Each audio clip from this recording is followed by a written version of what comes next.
All right, my friends, welcome back to another episode of I Can't Get That Out of My Head Now. No, that's not really a thing with me. I don't do that. Not by a long shot. I'd like to think that I could actually produce material that would shock and alarm you to the point that you would remember it. It would stick in your head. I don't do that, though. You know who does? That I really like a lot is Mr. Ballin. If you've never heard of him, if you haven't watched him or listened to him, you really should. He's on YouTube. And he has a podcast that you can find pretty much anywhere. But he tells stories of the strange, dark, and mysterious. And he's just fantastic. A great storyteller. And he's quite successful at it. I kind of envy him for that. But no, you probably will be able to get some of this stuff out of your head. But I would like to be able to make you think to some degree. You know, when I was a teenager, I got kicked out of somewhere. I actually have been kicked out of a number of places, but I was kicked out of some place. And it was because I was told that I was putting thoughts into people's heads. Well, is that necessarily a bad thing? I guess maybe it was for them. I don't know. But I'd like to think I could make people think, so I considered it a compliment. But alas, I was sent away. Not just kicked out, I was sent away. All right, so I hope I can make you think today. You know, many of you who watch my channel know that I work for a utility company. And I have a lot of descriptors in my job description. But one of the things that people remember the most about what I do is that I cut people's power off for non-payment. You don't pay your bill, it gets cut off. It's just a necessary evil, right? I mean, it's only fair. I mean, how else are we going to pay the bills? Besides that, it gives me a job. And we hear all sorts of things. We see all sorts of things. And people have very sharp emotional reactions. Not all the time. Some people are really cool. But others have very sharp emotional reactions. It's crazy how people act and lash out. But it made me think of something I read yesterday in a book.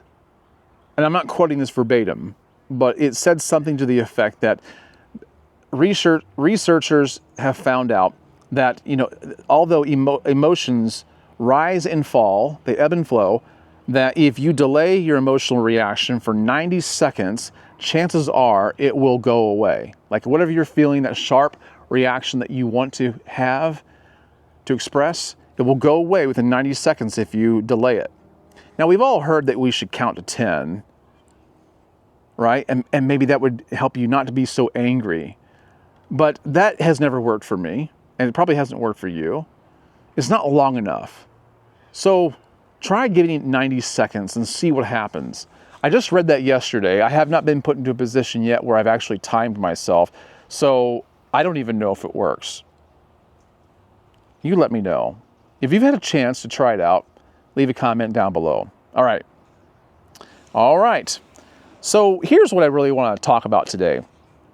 Is there are people out there who really want to find out just how stupid you are. I'm not assuming that you are stupid, but they want to find out if you are and just how stupid you might be. Because they want to take advantage of you. You know what I'm talking about. You get the emails, you get the text, you get all the spam, you probably get phone calls, and a lot of people are duped. And it doesn't necessarily mean they're stupid, but they just want to find out if you have your wits about you just enough so they can get something out of you. And you need to be on your toes. We can't be reminded of that enough. Hopefully, it's not the people closest to you that you care about that are testing you, because that happens too.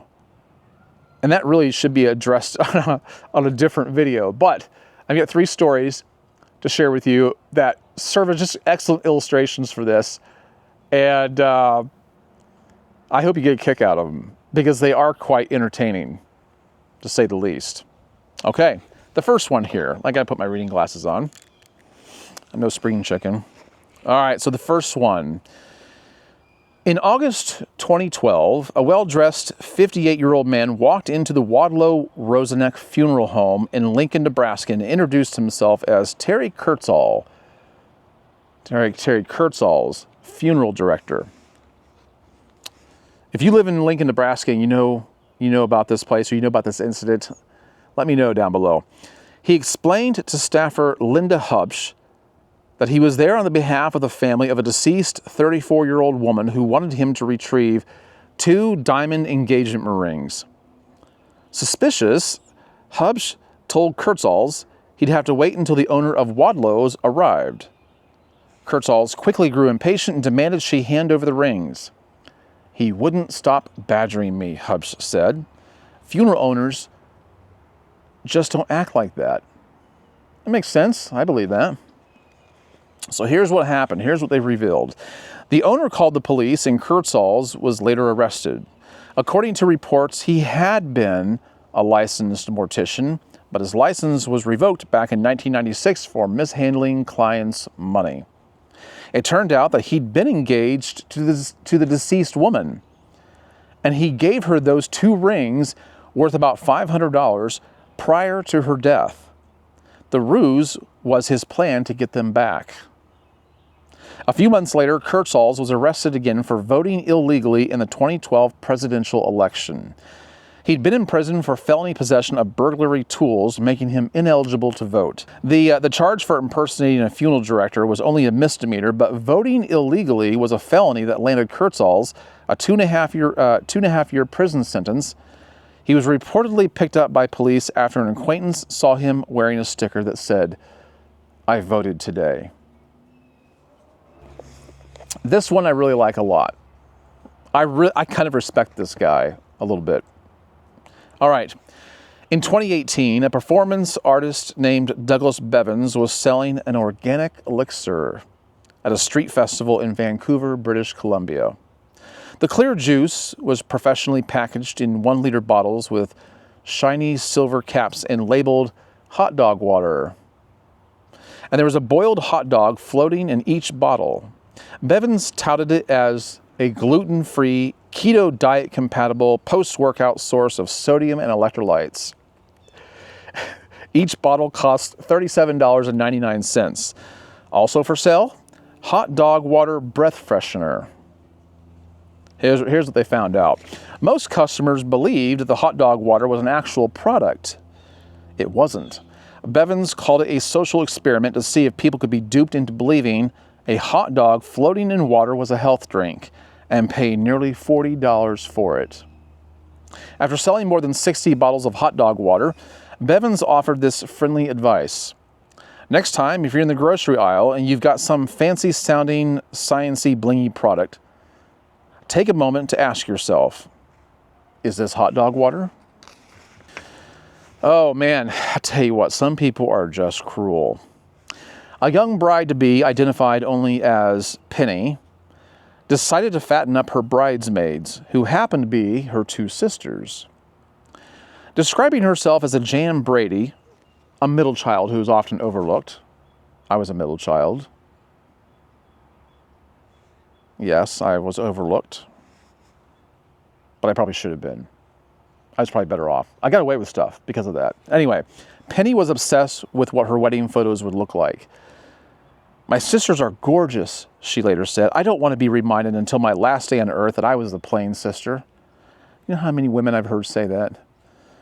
So every morning for the month leading up to the wedding, she made weight loss smoothies for her sisters, but they weren't really diet drinks. They were loaded with weight gain protein powder. Penny added more and more of the powder the closer the big day got, until she was adding 3 times the recommended amount daily. After the wedding, Penny shared her ruse with the lifestyle website Whim. That's spelled W-H-I-M-N. She was bragging, "My sisters had to have their dresses altered to accommodate their thickening waistlines." She said she also talked her pale-skinned siblings into wearing fun neon yellow gowns that actually made them look slightly ill. The sisters have since lost weight, she said, but they still don't know what happened. "Sometimes they ask me to make those delicious smoothies I used to make, but I tell them the weight loss shake has been discontinued." Oh my, I make them toast instead. Let them eat cake. In this case, no, they didn't even get cake, they got toast. Was it worth it? I sometimes feel a twinge of guilt that I'm standing there glowing and gorgeous in my bridal gown, and my sisters are looking washed out and chubby. But mostly I feel happy. I'll tell you what. Here's one thing I've learned. Women can be far more cruel than men. Far more cruel than men. They are playing the social game like we could never even think of. Well, we wouldn't even care about this stuff. The lengths, the extremes they're willing to go to is just unfathomable sometimes. So, yeah, all right. All right, guys, I hope that has, hope that's made you think. Be cautious, be on your toes. Leave a comment down below. Like this video also, that helps. If you want to know what I have on my beard today, I actually applied Husky Beard and Grooming's Black Suede Beard Cream. It smells really, really good. It's the only thing I put in it. I didn't feel like putting oil in it, so I just put beard cream in. It's sufficient, it works, it's nice, it smells great, lasts a long time. I highly recommend it. I have a link for you down below with a code that will save you, I believe, 10 or 15%. You should try them out. All right, guys, thanks for watching. I'll catch you on the next one. In the meantime, be wise.